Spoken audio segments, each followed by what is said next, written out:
Greetings, I'm Dike Rostant. Welcome back to the TTT News. Peter Telfer of Blessed Mention used to say that tiny do plenty. With that in mind, we are going in depth on the Community Water Improvement Program with Manager of Plant Operations, Caroni Arena Water Treatment Plant, Safiyyah Abdullah.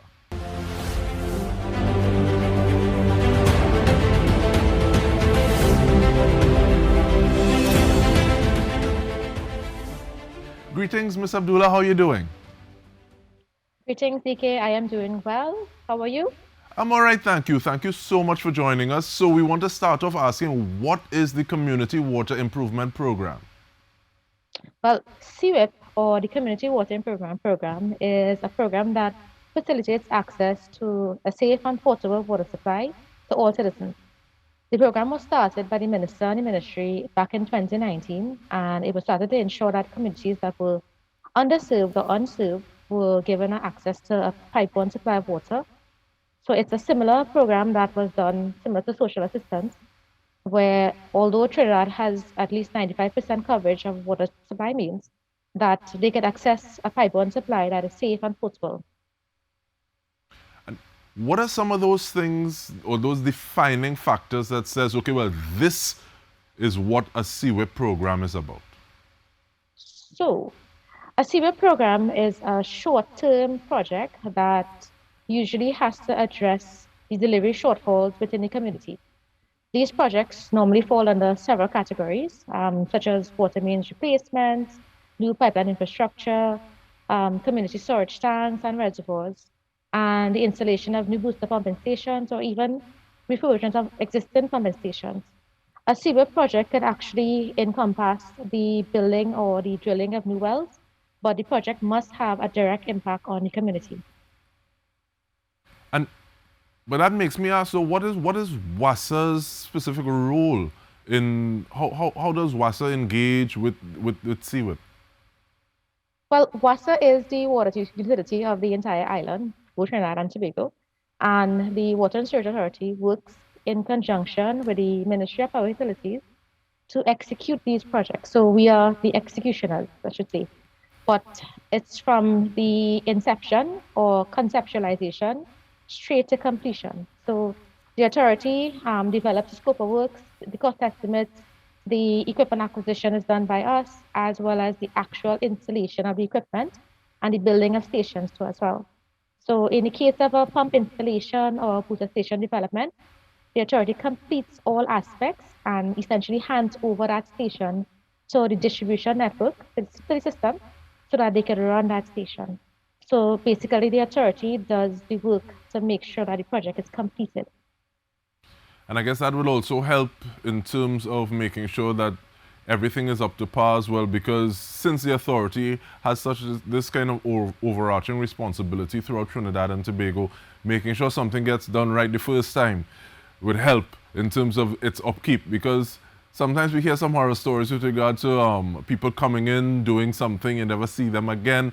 But is this different to what it is WASA's remit would be? So is this more work? Is this a labor of love, passion project? How exactly does it fit into the substantive day-to-day activities of WASA? So it is a labor of love, I would call it, because this project does not take away from the normal day-to-day activities and the normal work of any WASA employee, but because it gives you the opportunity to be able to meet with customers directly, to go through what they're feeling, to be able to understand their plight, it allows you to be motivated to be able to get this project done. So your free time, your spare time, you get to work on these projects, knowing that you fulfilled somebody's burden, you've alleviated somebody's burdens, and it is a labor of love. That's exactly what it is. And let's go through that a little more, Miss Abdullah. You're saying free time, spare time. Normally when we hear free time, spare time, we hear people calling for compensation, CTO, but I don't necessarily hear that with CWIP. What's the difference? So the difference with CWIP is that the project itself, it has minimal overtime, but the spare time of the general WASA employee is dedicated to trying to get these projects done and completed. So when I say free time, I could give you an example. So even like on an afternoon, a typical WASA worker's day would end at 4 o'clock or 4:15. But after that, they would leave and they would go to ensure that a pipeline work that is outstanding under CWIP is done. And then again, they will go and dedicate Saturdays and Sundays to ensuring that Carson Field Well 5 is done and developed into a plant. And they would give up their free time in order to make these projects happen, just knowing that the project is going to benefit so many members of the community. And you say that, Ms. Abdullah, and I feel him a pause raising because they say in this water is life. So what kind of feedback, response do you get from these communities? Because normally you hear people talking about, well, we're doing what is good for the greatest amount of people, and sometimes we have smaller groupings that might fall by the wayside or suffer. But what kind of response do you get when you have this small community, and you can give me examples, give me numbers, and they finally have a supply of running water, like you said, underserved or unserved? I think that unserved really comes into play here as well. But what kind of response do you get from these communities? Well, the response is extremely favorable. I could give you an example of the Miss Cheryl from Manzalina, who was, well, I guess, your neighbor, you would call it, at the booster station that was recently done in Manzalina. And her husband had passed away recently from COVID, but he grew up in Manzalina and he had never had a true 24/7 pipeline supply of water. So when the station was done, it was done with the anticipation that they would be ones to benefit from it. And Miss Cheryl actually spoke of her story and she cried and we cried. And it was probably one of the most touching scenes that we would have witnessed at that station that we had developed in Manzalina. And thank you so much for sharing that. And normally you hear WASA and you think more pipes, but this kind of interaction, does this happen on a regular sort of basis outside of CWIP, where people can see who the service provider is, and the service providers can see, okay, well, these are the people who are being directly affected? What's the impact of that? So on a regular basis, we have technical officers and the engineers as well as the managers of the distribution system who would get a chance to meet with the customers on a day-to-day basis. But like persons like myself, who are on the production side and even persons who are within the maintenance department are not going to get the opportunity to be able to meet directly with a customer one-on-one. So these projects actually give us that chance. So the plant that I work on, it is the largest plant in Trinidad, and I would not get a chance to meet with a customer because the water goes more or less to 40% of the island. So in the case of it having these projects, we actually getting a chance to meet directly with customers, hear what their stories are, and also be able to impact directly on them. And actually doing that in a manner looking at safety protocols as well. But Ms. Abdullah, Safiyyah Abdullah, Manager, Plant Operations, Caroni Arena Water Treatment Plant. We are returning to the conversation with you in just a bit. Stay with us. We come back with more.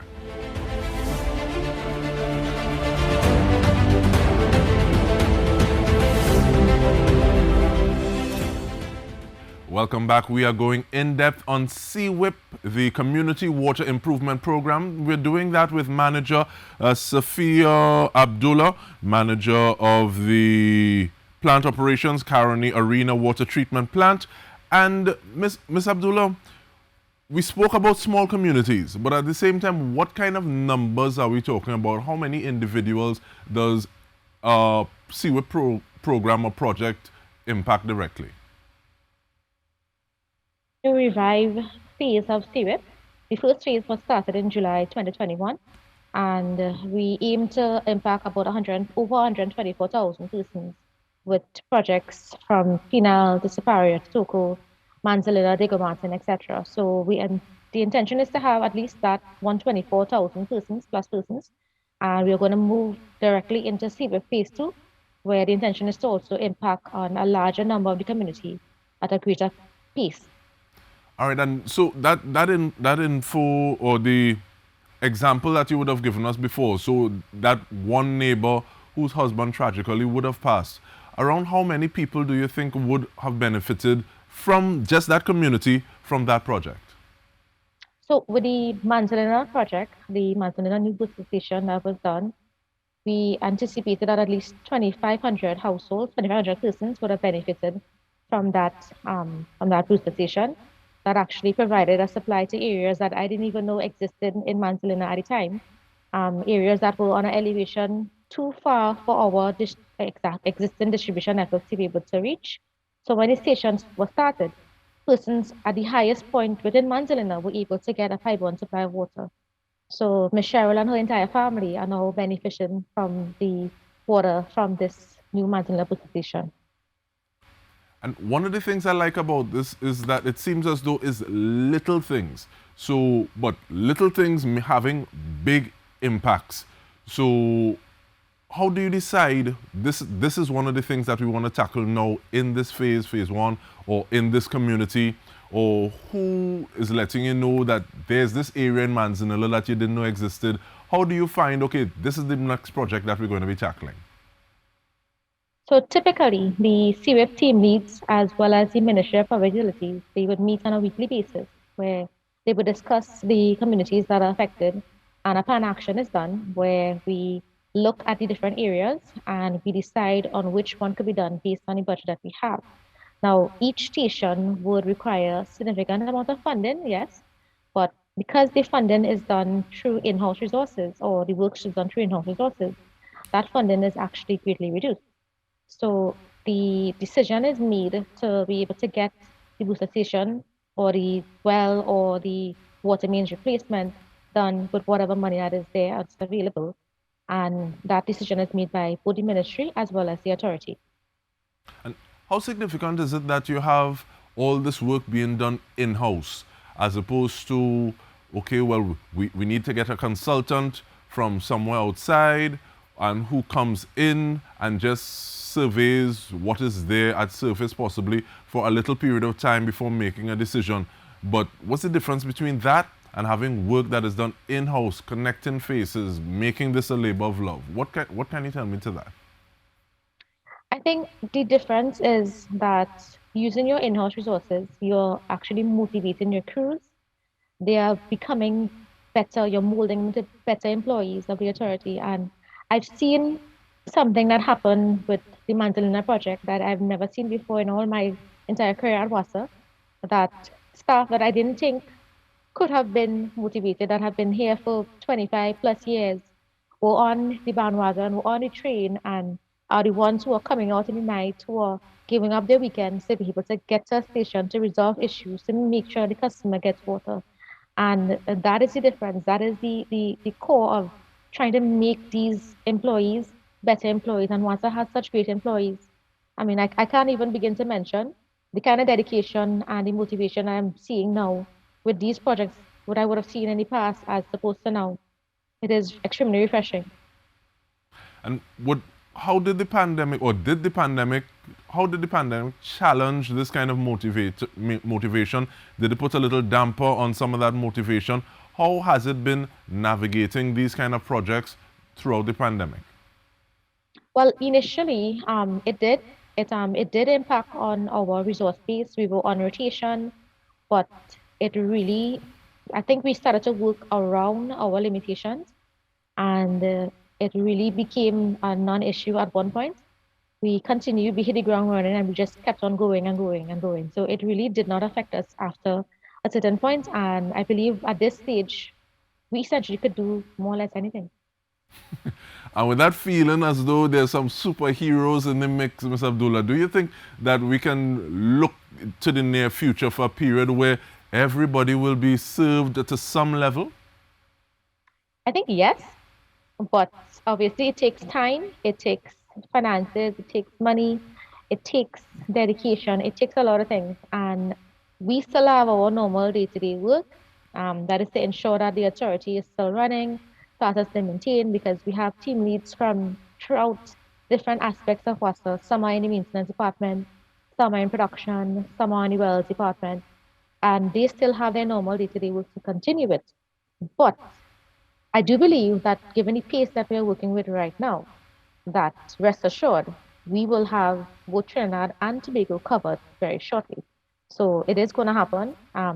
You talk about superheroes, they are superheroes and they actually work at WASA. And you said you need to pay attention to the business of the day moving forward, as in addition to CWIP. But we're in the start of the dry season. It'd be remiss of me not to offer you the opportunity to share a message in terms of like what it is you'd like for people to be superheroes in their own light at home, how they use water. If you had to share that message, what would that message sound like from you? Regardless of how you view the pandemic and making sure you wash your hands, you still have to conserve water. So you conserve, ensure that yes, you do wash your hands, you sanitize, but remember that we are still in a dry season. It might rain today, it might not rain tomorrow. So conserve. Definitely conserving. And if someone wanted to reach out and said, well, I want a little CWIP assistance in my neck of the woods, is there a way that you can share for individuals to do that? I think the best avenue, because as the CWIP would have been revived in 2019, would have been to possibly go through the avenue of the Ministry of Public Utilities, right into the ministry to possibly get on to the next phase of CWIP so that that community could be included in the next set of projects. All right, and you spoke about phase 1 and phase 2. What are some of those differences that may be implemented in phase 2? I'm trying to mind your business. Okay.